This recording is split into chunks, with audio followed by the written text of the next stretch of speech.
want to welcome everyone here today on behalf of the Roy family. We all know of the passing of a beloved member of our community late in February. We had a service in early March, and we thought that it was important for us to have another gathering and to have it here in Stone Chapel, where Dr. Rabindra Roy, to me, Robin, has been so many times. You can't count the number of times, I'm sure, that he has been in this very space. So it is a sacred space, and up on the front row, Dr. Protima Roy is with us, with former President Todd Parnell. And so we're grateful for all of you being here. A beloved member of our community is no longer here, but is very much in spirit with us. And so we come today wishing that we were here for another reason. When I talked to Protima just a few days ago, I said, I so wish that we were actually here having a celebration of the latest expansion of the Hem Sheela community, of the extraordinary scholarship. And his brother Lakshmi was telling me, oh, well, the last article, that actually just came out just a few months ago, right, Lakshmi? Of the accomplishments of the distinguished graduates. And I was just speaking with my former physician, Dr. Detton, one of the individuals who was just absolutely extraordinary as a physician and was blessed by his time here, getting to work with Dr. Roy not that many decades ago. And so here we are coming together to seek out some consolation, to honor the beautiful memory of an extraordinary human being, and to remember that the gift of life well lived is the gift that continues to be there even after that person is no longer physically here. So thank you. May we stand together in body or spirit to sing our opening hymn, O God, our help in ages past, and you will find it on page 67 in that Rend hymnal, which is right in front of you. And the organist for today is student organist Brock Smith, and we very much wanted to have students involved in this service since Dr. Roy had committed his life to them.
Gathered in this historic chapel, let us praise God, who is our certain hope in all life's varied circumstances.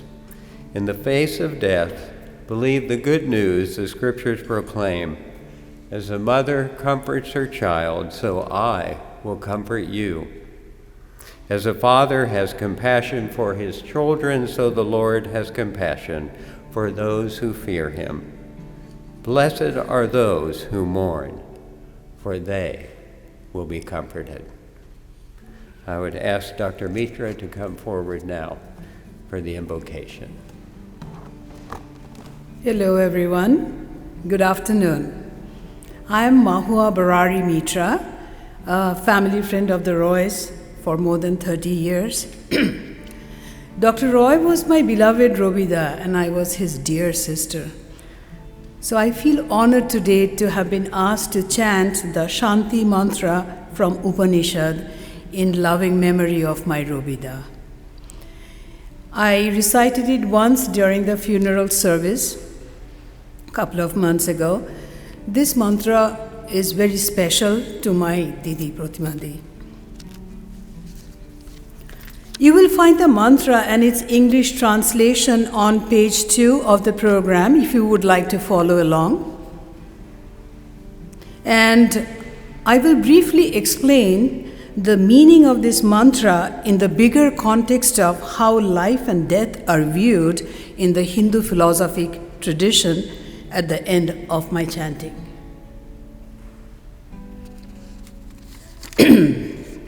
So here it goes.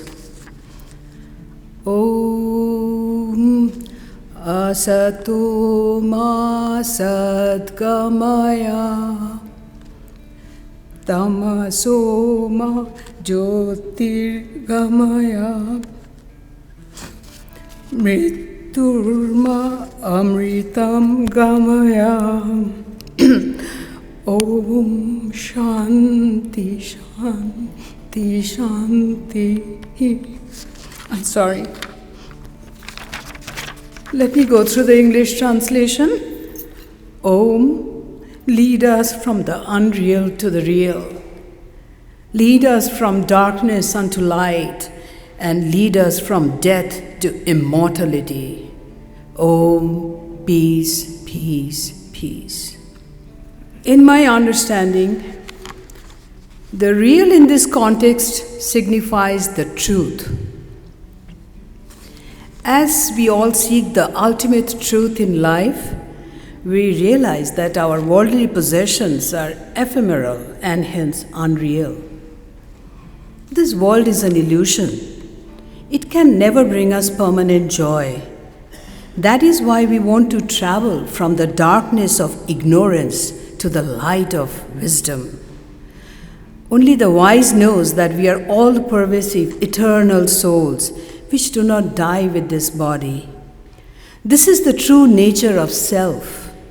Quoting from the Bible, know thyself and the truth shall set you free.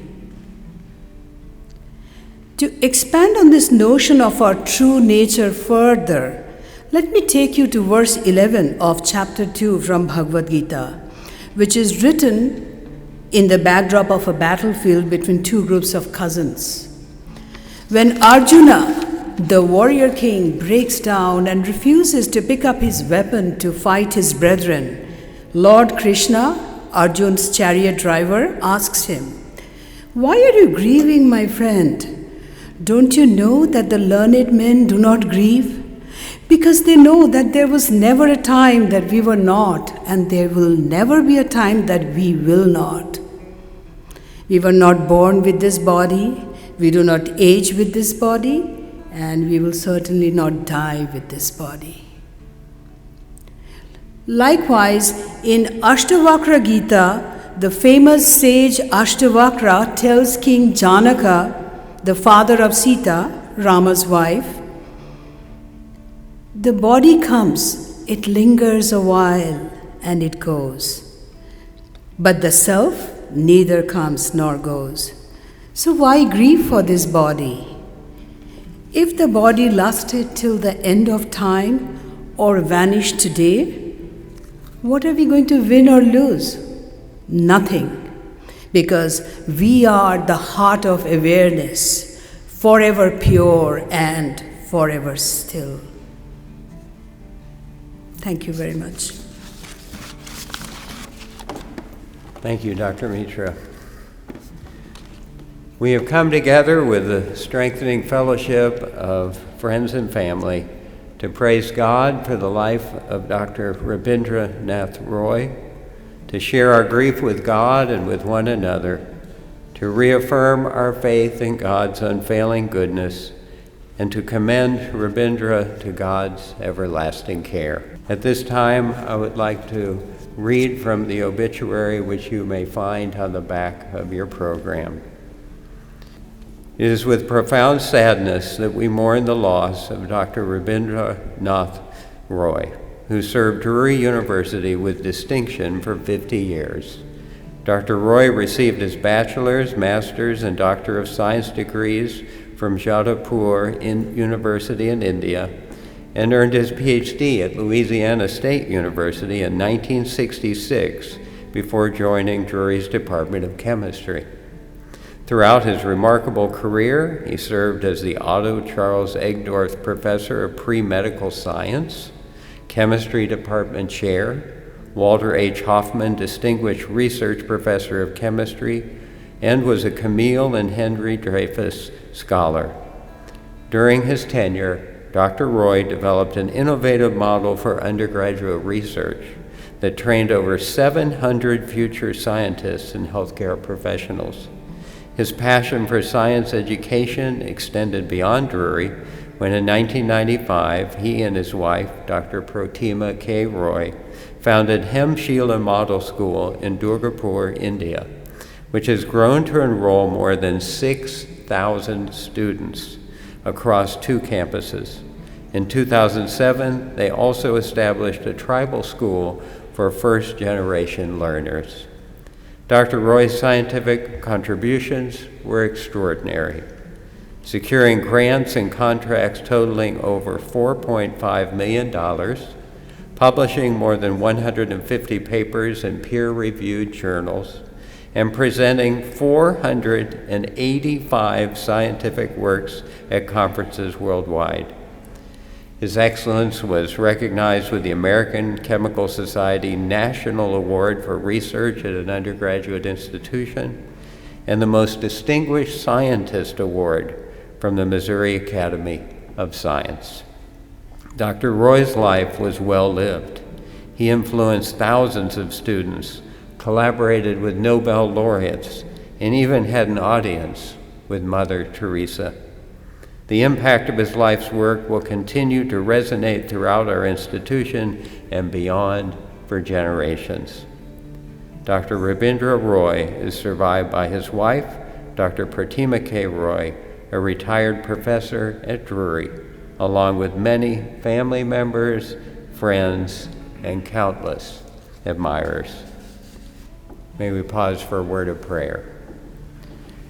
Gracious God, your steadfast love endures forever, your faithfulness to all generations. Trustworthy in all your words and gracious in all your deeds, minister now to us in our grief and in our joyful memory as we lift up the life of Dr. Rabindra Roy. Speak to our hearts your words of comfort. Help us to embrace in our memories of this good life a similar desire to live with a commitment to generosity and service of others, and enfold within us as we, within this fellowship, as we offer our gratitude for the blessing of Rabindra's time among us. Amen. At this time, I would like to read from a passage, selected passages drawn together from the Bhagavad Gita in a chapter called Selfless Service. Strive constantly to serve the welfare of the world. By devotion to selfless work, one attains the supreme goal of life. Do your work with the welfare of others always in mind. It was by such work that Chanaka attained perfection. Others, too, have followed this path. The ignorant work for their own profit, Arjuna. The wise work for the welfare of the world, without thought for themselves. Those who live in accordance with these divine laws, without complaining, firmly established in faith, are released from karma. Those who violate these laws, criticizing and complaining, are utterly deluded and are the cause of their own suffering. It is better to strive in one's own dharma than to succeed in the dharma of another.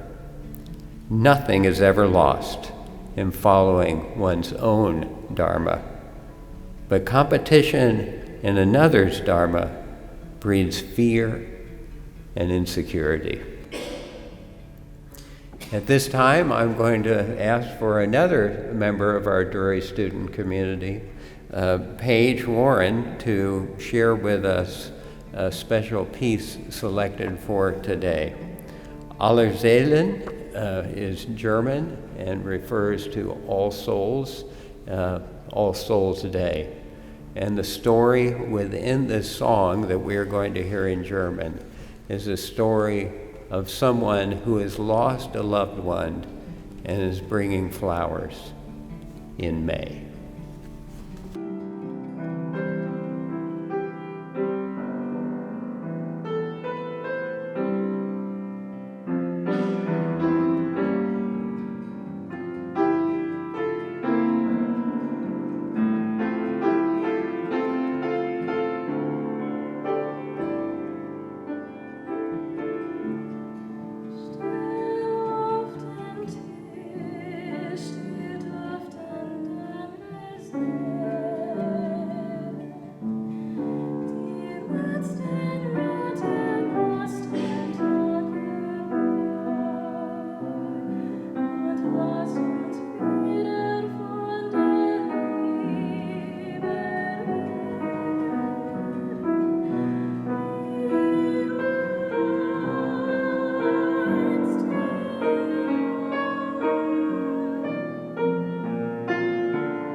Thank you so much, Paige and Brock. At this time, I would direct your attention to the program, and you can see the list of beloved family members and friends who are now going to be sharing about the impact of Dr. Roy and their lives, including Dr. Johnny Moore Jr., Mr. John Berline, Dr. Porter Moore, and yes, Dr. John E. Moore Jr. and Dr. Porter Moore are related, father and daughter. Arkanil Roy, grandson of Dr. Roy, and Shreya Kumar, niece of Dr. Roy. Yes, we're related, Peter. Good afternoon. You know, everybody has a story to tell. Everybody has some kind of story to tell. And you know, Robin Roy, who was my colleague here at Drury and my friend, probably had one of the most remarkable stories of anybody I have ever known. We worked together in the academic context here. We plotted together as we talked about the prospects of building a school in India, and we had a wonderful relationship during our time together here, and in the years following we stayed in regular touch, and indeed I've traveled back and forth to India to lend whatever small support I could to his wonderful project there. You know, Robin came to Drury right out of graduate school, I think. It's been 55, 56, 58 years ago, 1966. He'd come to the United States from India to get his PhD at LSU. I guess he's an LSU Tiger. He never mentioned that. But I've seen pictures of him, and you perhaps have seen those pictures too. Robin is here, and he is, you know, a young assistant professor, and he looks like he's 13, maybe 14 on a good day, Protima. He didn't bring you with him because you met later, but he started his career here, and it ran for 50 years. Now that is a long time, and I'm told my colleague and friend Bill Garvin, who kind of keeps track of these things, says that's a record, and it likely will never be matched, although I don't see Don Deeds here. Don is, he's hot on the trail of making 50 years. I don't think he'll make it. But Don has been here a long time, and Robin holds the record. Nobody's going to match that record. You've heard Peter read the obit, and that obit has, you know, the resume in it, and it's really remarkable. Robin had all the offices, appropriate offices anybody could have.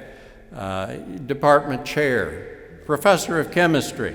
He had a couple of named professorships, the Egdorf professorship and the Hoffman, distinguished research professor, and he's been recognized by the professional associations. I think those were in there, the American Chemical Society for research at undergraduate institutions, most distinguished scientist. And those, you know, those things that you read in an obituary, in a resume, they're impressive. They tell you this is the fullness of a very successful career.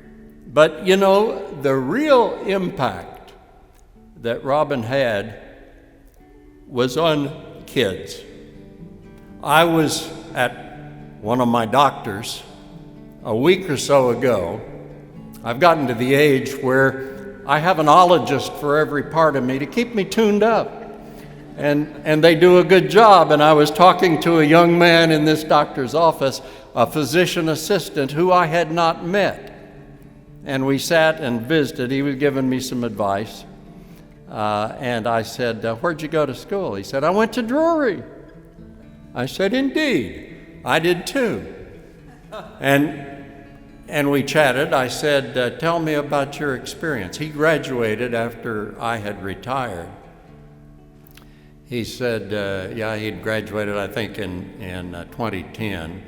And I said, I said, you went to Drury, and then he's a physician assistant. Did you go to PA school? He said, yeah, I went over to Missouri State University, and I took their course, a good course. And he's doing that. And I said, well, you took science. I said, who were your professors? He mentioned Scott, who was a professor of chemistry. And I said, and he said, oh yes, and there was Dr. Roy. And I said, well, what do you remember about Dr. Roy? And he said, he was tough. He expected a lot of us. I said, did you learn a lot? He said, yeah, I think so. I passed his course. I did okay. And that, is the kind of impact that all those, great accolades that you get for the positions you've held and the honors that you receive, those are the things that really matter.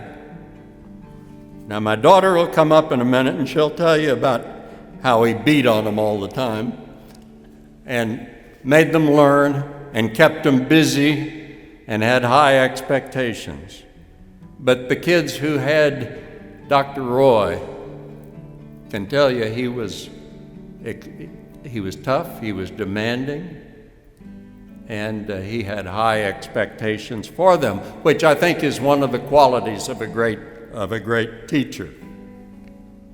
Now that, the things I've mentioned here, he had an impact on students. He had nice recognitions for his professional career, and that's a lot. That's everything anybody could ever hope for. And yet there's more. It's like these ads you see on television. They're going to send you a Vegematic, but wait, there's more. And indeed, with Rabindra Roy, indeed there is more, because we've just touched the surface. It's been over 30 years ago. It was back before the mid-1990s, I think. Robin came to see me, and he said, I'd like to do something. I've been thinking about a school in my hometown. My mother and father had high expectations for my education, and I'd like to give something back in my hometown. And we talked about it, and he said, I have this vision of a school, and he said, maybe you can help me. And I visited with him. I gave him my thoughts about it, and we kind of entered into became co-promoters and co-conspirators to put this thing together. And Robin did it all. I just gave him a little advice along the way. But he got the first building built, and he wanted me to come over to help dedicate it. And it was a wonderful occasion. The people there probably would never remember it. I certainly will never forget it, because they thought nothing would do unless I got dressed up in a traditional Indian garb. I had sandals and a Punjabi and the whole get-up. And I remembered, I think it was in 1966, President Kennedy went to Berlin, and he got up to speak, and he said, "Ich bin ein Berliner." And they never forgot that Kennedy came and spoke to him in German. Now, he didn't do a lot, but that inspired me, so I worked And I think Shoibal Mitra's here. Where's Shoibal? Right there. Shoibal helped me, and we worked on what I was going to say in Bengali. And I rehearsed, and I think Lakshmi helped me. And Subrata, maybe, I don't know, I probably asked Subrata, let me get the pronunciation just about right. And I did, and the people were amused, and they will always remember the crazy American who came to dedicate that school. And it was a great occasion, but it was just the beginning. Because Robin came to see me afterward later. He said, we're going to expand and we need additional land for that school. I said, what can we do? We established a sister school relationship between Drury and the Hem Sheela Model School, named for his parents. And so we had that. Our board of trustees had approved it, and we all liked it. And Robin said, we need to ask the steel company. It's a state-owned steel company, a big one in Durgapur. And they have land, and maybe they will give us land. And I'm going to tell you about the wonderful quality of Robin that promoted that was responsible for thinking about that in a minute. But Robin said, let's ask them for the land, to give it to us. And land, very expensive, kind of like here, only more so. And so we put together a letter, and it was from me because of the sister school relationship. And Robin said, they like things very official in India. You need to have it look official. So Gail Boutwell, our registrar, we put the seal on it, and then we put a ribbon with wax, and I signed it, and it looked very official. Indeed it was. And it went over there, and you know what? We got that land. And that is the site today of, this expanded school. And I've been there, I don't know, I think 3 or 4 times. And it is not just a model school in name only, it's a model for how a good college preparatory, life preparatory school should be. 6,000 students or so. They line up. It's impressive to see them. They wear some kind of uniform, I think, and it's a very impressive enterprise. The teachers, I've spoken to the teachers on several occasions, talked to them about what makes a great teacher. And it's impressive to see. And that, of course, is legacy that Robin leaves.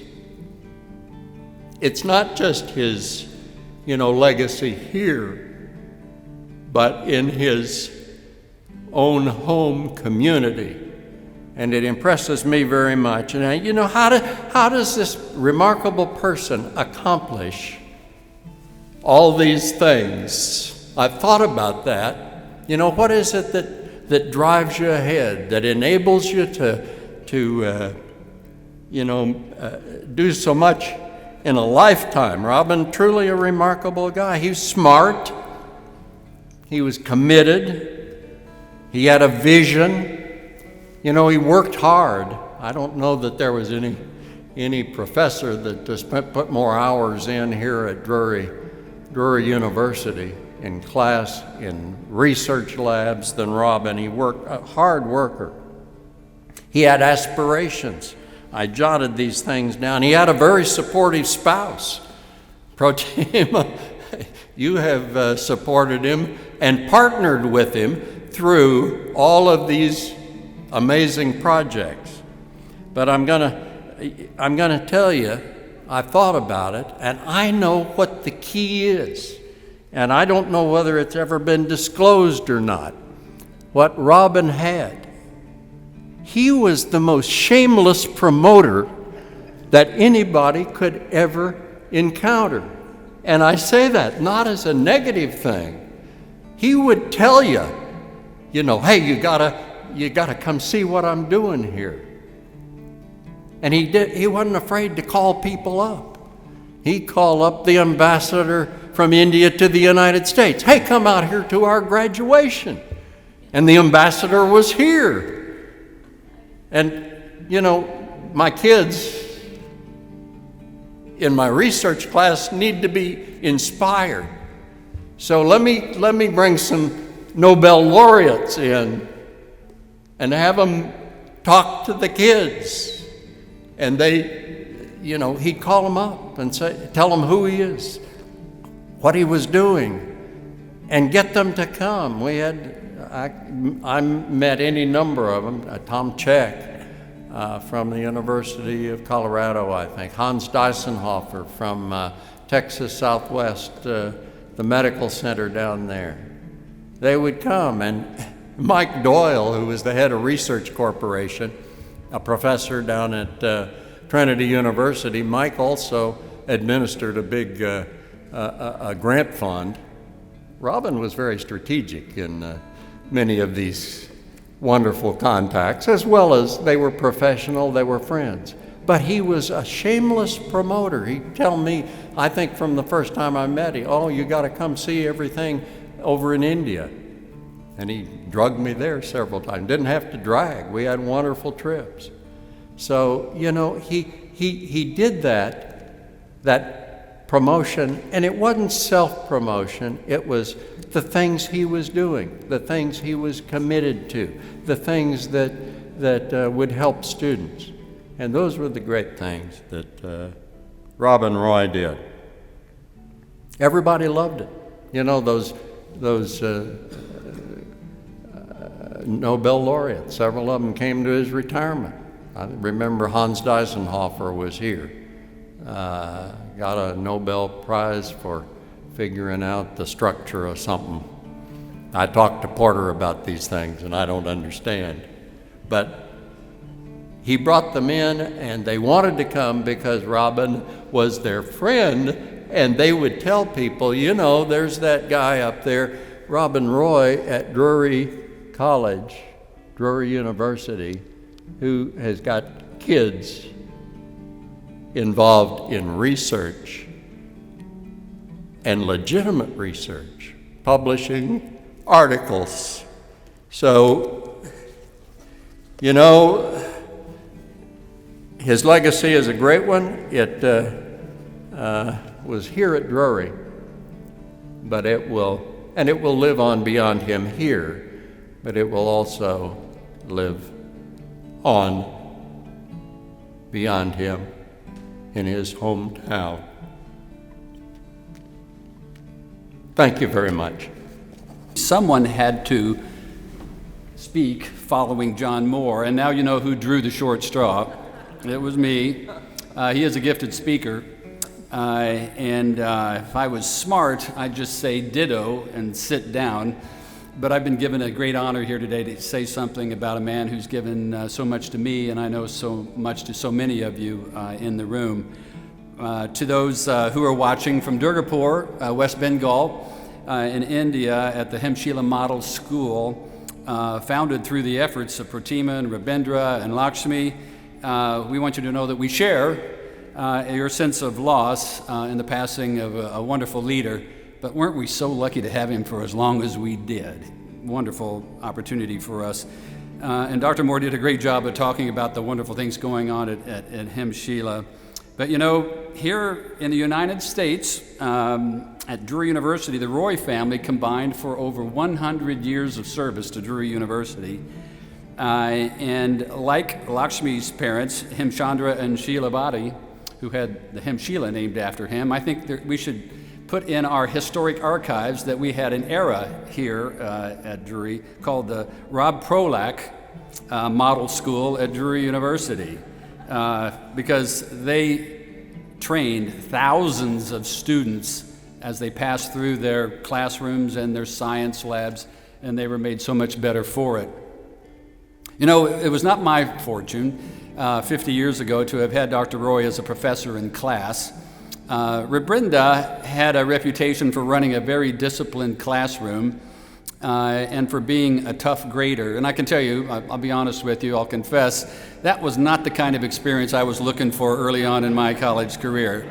Nor was I fortunate enough to be in Protima's class. Now, her reputation, while being softer in the classroom, was also as being a pretty tough grader.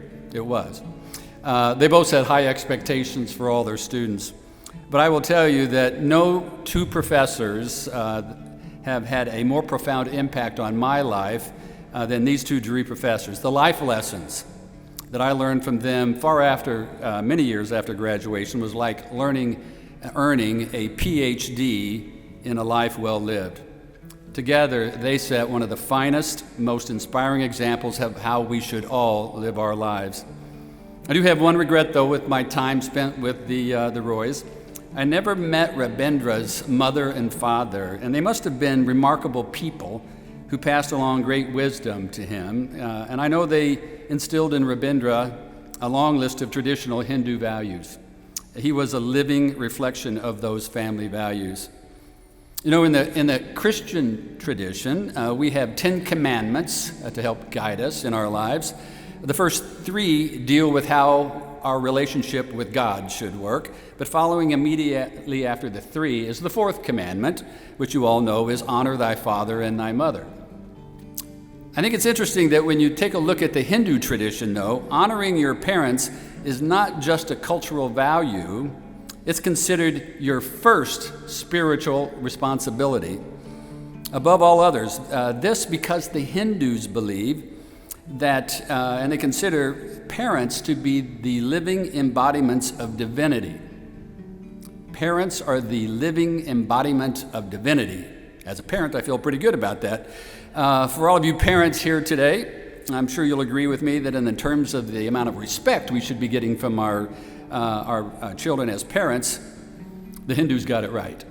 The Hindus definitely got it right. And with Mother's Day just a week away, I think it only fitting that I point out that there is a pecking order amongst parents. The Hindu tradition suggests that it is the mother, the woman, who should get the most reverence of the parents because of the commitment, number one, to bear the children initially, and then to raise them in the family. And I'm sure every mother that's here tonight would agree with me, the Hindus nailed it. They got it absolutely right. In the Hindu religion, the supreme God has been mentioned earlier is the Lord Krishna. And amongst Krishna's principal teaching is something called dharma, as was mentioned earlier, the importance of duty and fulfilling that duty according to one's role in life. Now the key is, the challenge is figuring out what that role is they're going to play. And as for life, Rabindra's parents believed that education was not preparation for the future, that education was life itself. And I've often wondered if this was not what influenced Rabindra to seek teaching as his duty in his life mission based on his nature and his circumstances. How lucky were we that he came to be members of the Drury community and fulfill his life duty right here in the Queen City of the Ozarks in Springfield, Missouri. What were the chances? Without that decision, we would not have had Protima and Lakshmi fulfill their life's duty here as well. His parents also believed that true wealth does not come from monetary riches, gathering up worldly goods, but from happiness. And the happiest of people are those who lose themselves in the duty of being in service of others. Lose themselves in the duty of being in service of others. What a beautiful thought is that. I saw firsthand how that played out daily in Rabindra and Protima's life. It explains the simple and humble way that they live their lives. You know, most parents work hard, you expect them to. They work hard to take care of their children and provide them a better life. Rabindra and Protima had no children, yet they worked hard, they lived modestly, they lived well within their means, so that they could invest not in their children's lives, but in the lives of other people. Not just a few children, but thousands of children.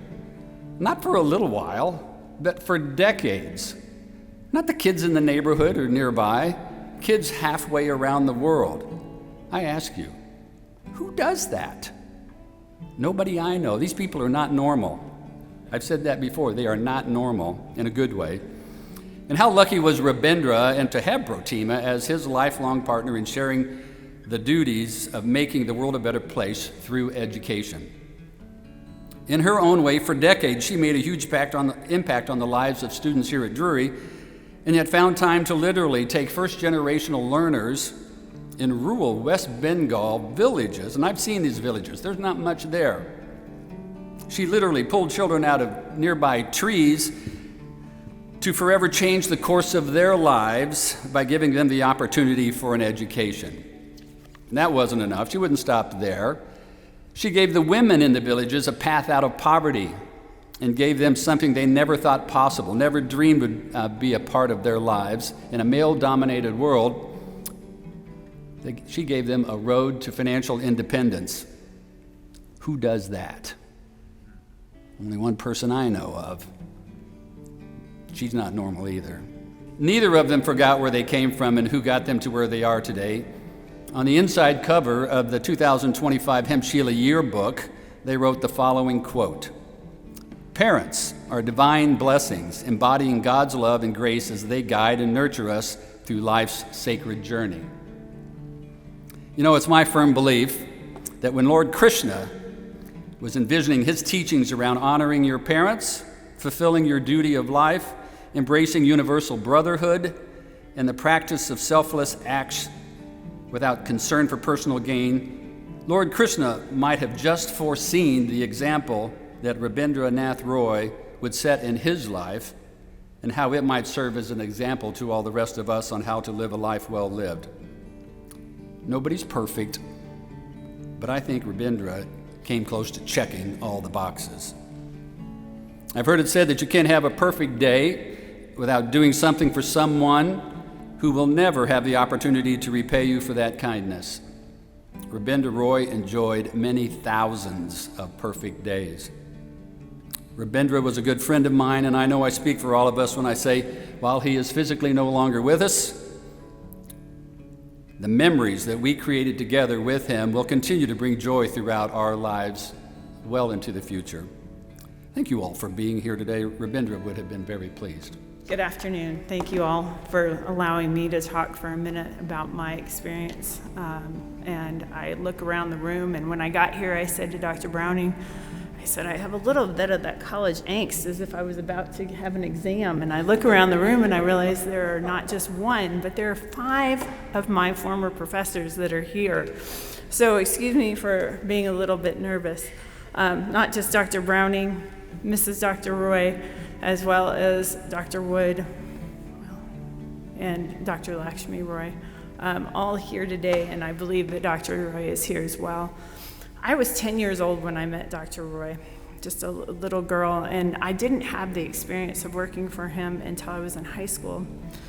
Somehow I did okay in chemistry, and I think my chemistry teacher gave him, I went to Central High School right across the street, and my chemistry teacher gave Dr. Roy the names of some of his good chemistry students to invite them to do research in his laboratory over the summer, and somehow my name may have been in that list or may not have, I don't know, but somehow I got invited to do research with Dr. Roy, and I will never forget that summer because I remember just admiring the students doing research with Dr. Roy. They were smart, they were driven, they were nice, and they were kind, and we had a really good time. What was amazing about the summer research with Dr. Roy was he fed us. So as a young high school student, I remember he would reward us, and he said, you work hard and there will be rewards. And then I decided to go to Drury. Let me tell you about daunting. I started Drury as a former Central High School student under the large hat, don't let anybody recognize me, because my father was the president. And I was scared out of my mind. So I was trying to be very, very undercover.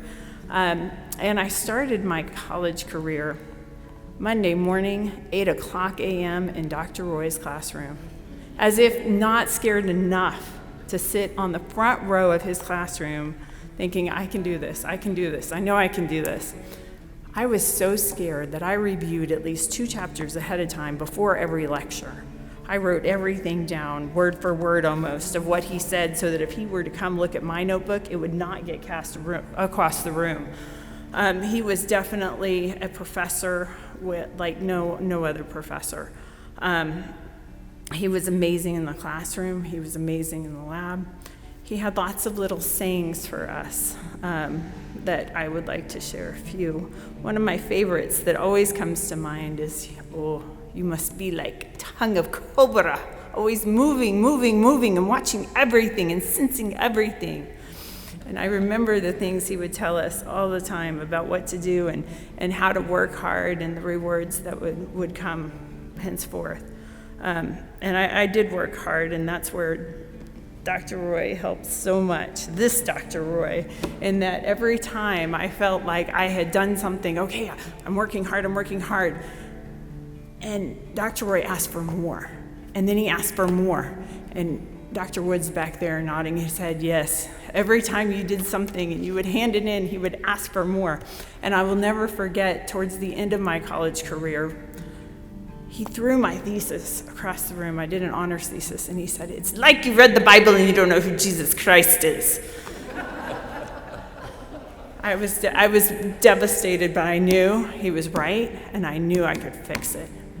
So I went through my college career learning from Dr. Roy, learning so much from Dr. Roy, with Dr. Roy here picking me up and saying, go, you got this. Dr. Roy always saying, there's more, you can do more.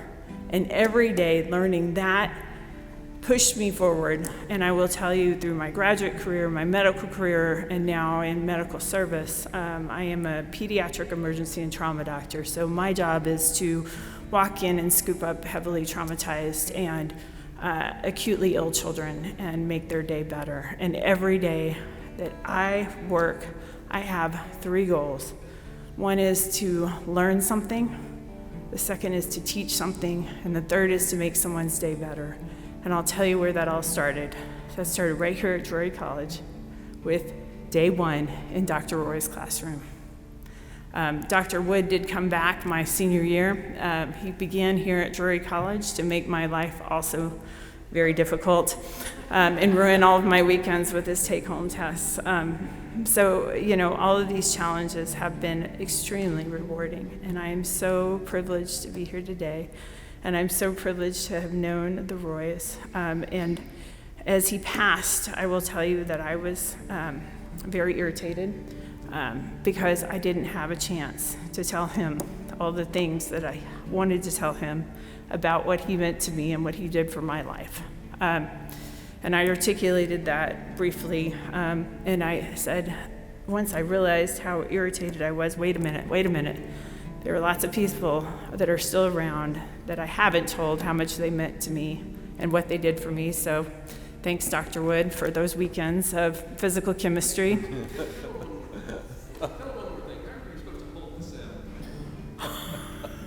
Like a little baby. Was it that saying? Oh, like a newborn baby. I'm taking the best care of the fragile cell. Yes. So Dr. Browning also was one of my professors, and Dr. Lakshmi was my professor as well. All taught me so much, and I appreciate everything. Beyond that, during graduate school, I did come back to visit. During medical school, I spent a month in Calcutta with Dr. Protima Roy, that month completely changed my life. My trips to India completely changed my life, and all of those who have been would concur that those trips were amazing. And to be a 19-year-old in India with the Roys was life-changing. I'd barely been out of Missouri.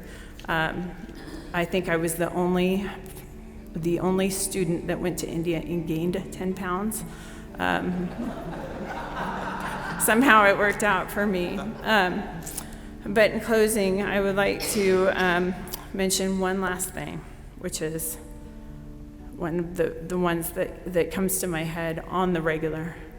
Oh, you must be like Bengal tiger, always watching and ready to pounce. And that was one of my favorite things that Dr. Roy told us. So thank you all. Good afternoon, everyone. I'm Camille Roy. I'm the grandson of Dr. Rabindra Roy. We gather here today to celebrate a life that was truly extraordinary, a life with purpose, passion, and profound impact. Dr. Rabindranath Roy was so much more than a distinguished professor, a brilliant scientist, and a dedicated educator. To me, and to so many others, included members of our family, he was a guiding light, a mentor, a visionary, and above all, a beloved grandfather whose legacy will continue to inspire generations. From my earliest years, grandfather was my inspiration. His strong belief in the power of education and knowledge shaped my dreams and aspirations. It was his encouragement that sparked my love for chemistry and inspired me to pursue higher education in this country. My journey began at Hem Sheela Model School, where I not only gained a strong academic foundation, but also learned the values of curiosity, perseverance, and service, values that he embodied every day. As Dr. Moore mentioned about the sister relationship of Drury University and Hem Sheela Model School, it also provided me with an incredible opportunity to interact with visiting students, professors, and administrators. Listening to their stories and experiences strengthened my desire to study in the United States. His constant encouragement and support helped me join Missouri State University to pursue my master's in chemistry. During this time, grandfather was always there, guiding me, supporting me, and cheering me on every step of the way. Some of my most cherished memories are the long conversations we shared about my research, my goals, and service to the community. Every conversation with him was warmed by his radiant smile and unwavering optimism, each one leaving me with a heart full of joy and a mind brimming with inspiration. His wisdom guided me, and his belief kept me going. Today, as I continue my academic journey, pursuing a PhD in chemistry from UT Dallas, I carry the values of education instilled in me by my grandfather. His legacy lives on, not only in the institutions he built or the students he mentored, but in the love, curiosity, and determination he instilled in all of us. I will always treasure his valuable advice and strive to make myself better. To carry forward his dream, I would like to invite each and every one of you to visit Hem Sheela Model School to see firsthand the incredible impact of his vision. I humbly ask for your support in carrying forward his dream, and I promise you, it'll be an experience that stays with you, like his guidance has always stayed with me. Thank you, grandfather, for everything. Thank you.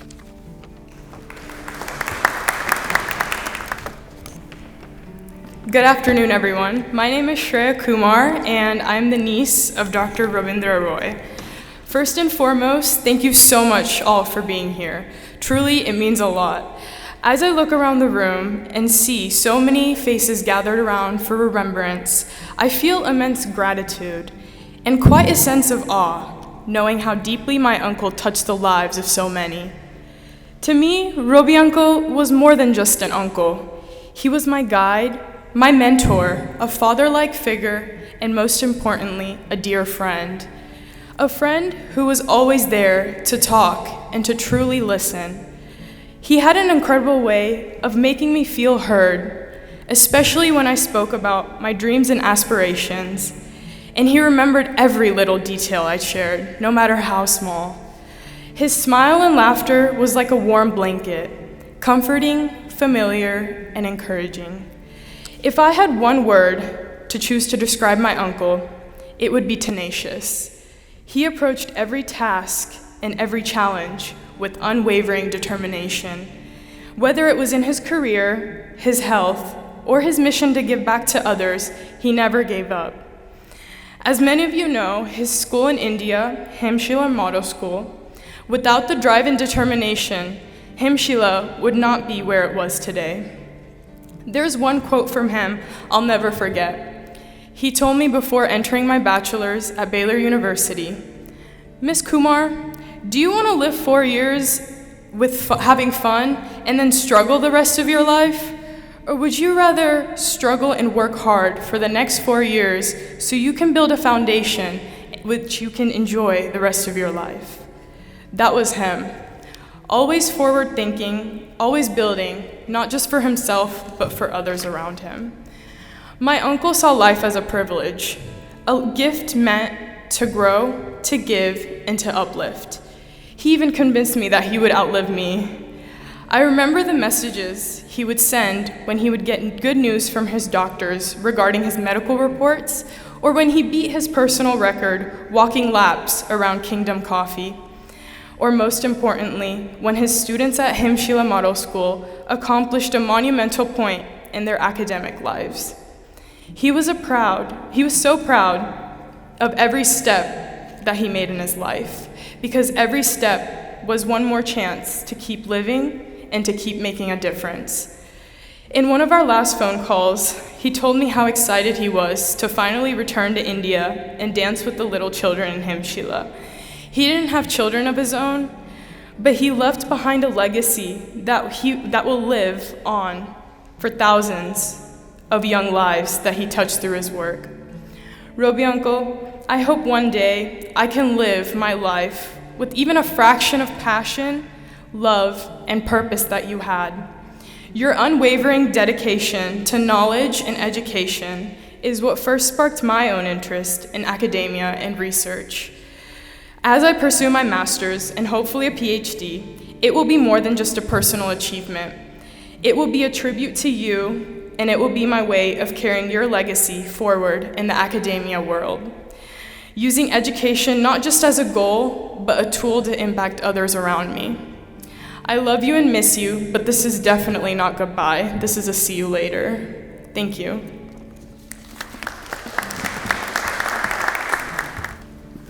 Thank you all for those wonderful celebrations of extraordinary life.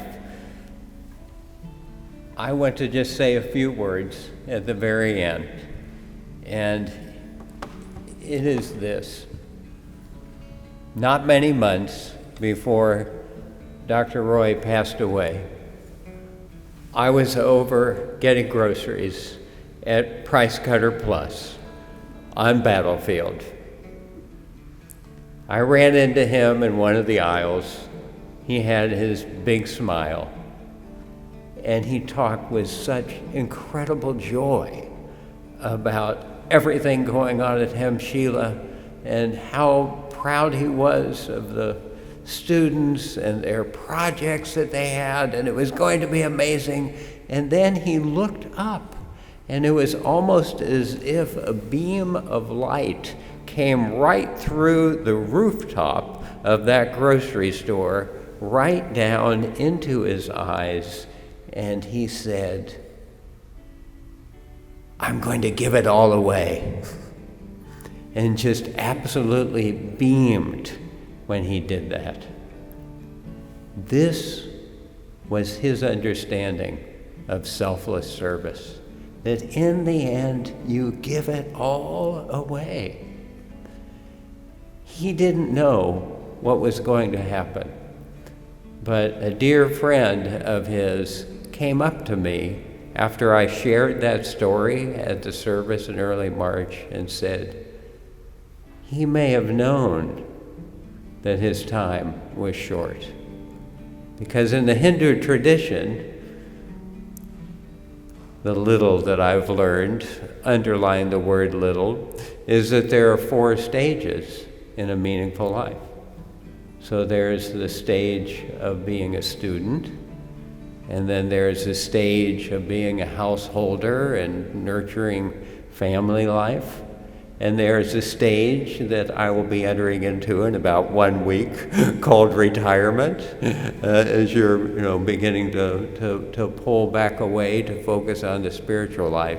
And then the final stage is the stage of renunciation, where you renounce the material realm to give yourself over entirely into the spiritual.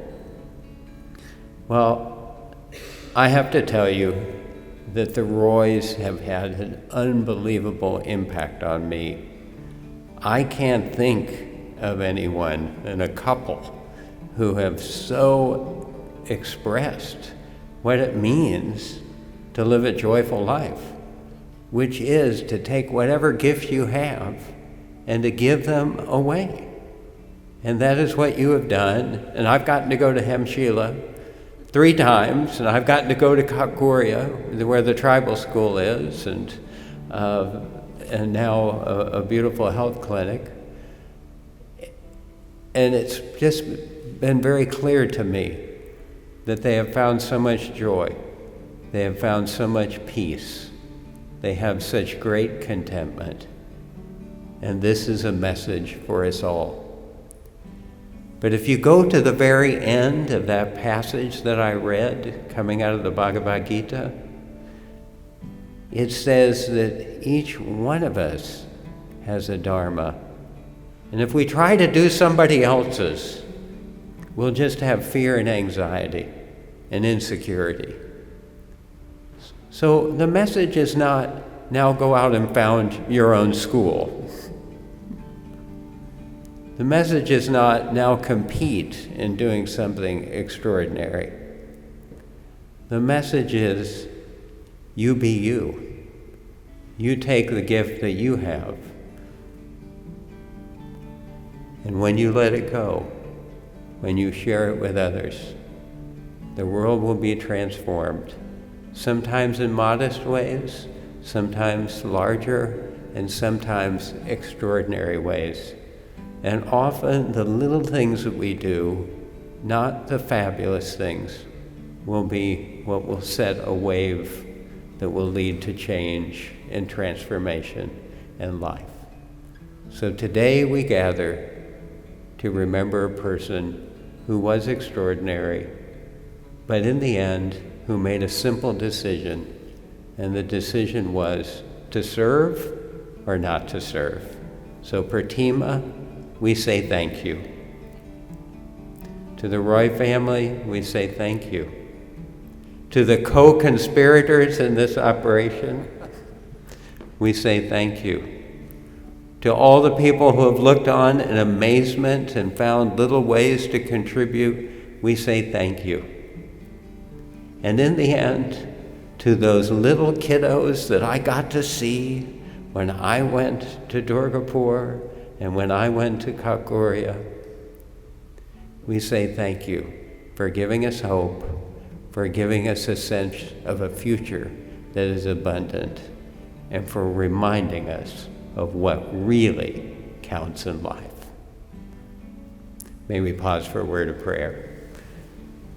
Gracious God, we are so thankful to be able to come together here to honor the memory of this beautiful human being who, with his partner in life, made so much good come into the world.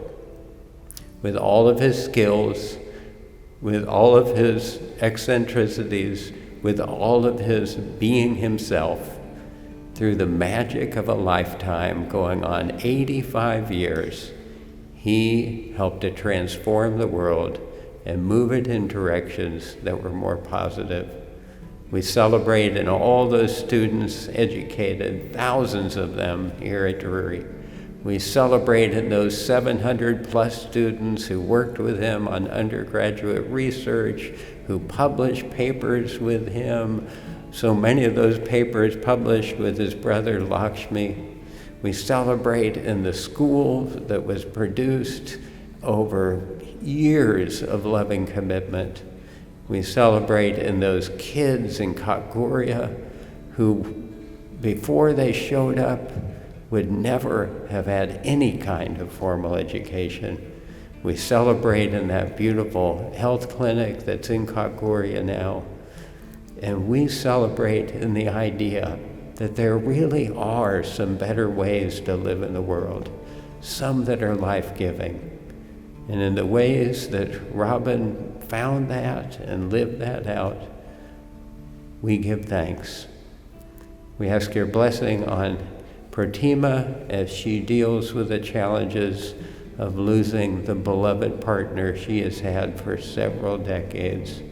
We ask your blessing on the family members who will miss him deeply, his closest friends, his colleagues, his co-workers here in Springfield, around the country, in India, in West Bengal. And we simply pray that your peace, your love, and your care will be with the family and be with us all as we come to say those simple but heartfelt words, thank you. We are grateful. Amen.